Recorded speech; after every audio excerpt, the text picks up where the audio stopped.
نفری برگه در بیارین یه امتحان کلاسی بگیریم. آقا قرار نبود امتحان بگیریم. آقا نگفته بودید. نگفته باشم عزیز من. برگاتون رو در بیارین. هر چی من می‌نویسم معلوم و مشهورش رو مشخص کنه. همه جوش معلم تازه کارا.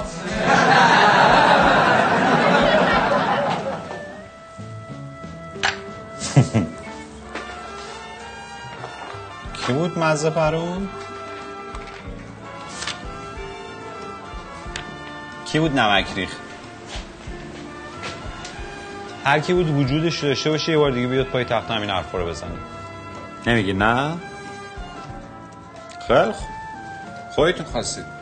الان نفری منفی خوشگل میذارم جلو اسمتون کیف کنیم. ساکت ساکت ساکت.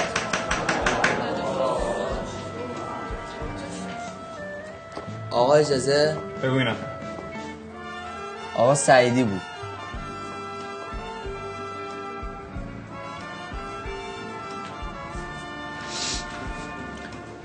سعیدی کیه؟ پاشو وایسا ببینم.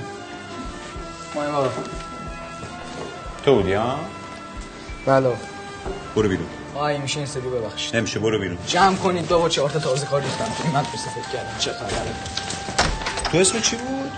آقا ما یزدان پناهیم. یزدان پناه. بله. تو خجالت نمیکشی؟ برای چی آقا؟ به خاطر یه منفی رفیق تو لو دادی بدبخت؟ آقا شما خودتون گفت. من گفته باشم تو اینقدر بی وجودی نمیفهمی نباید رفیق تو لو بدی؟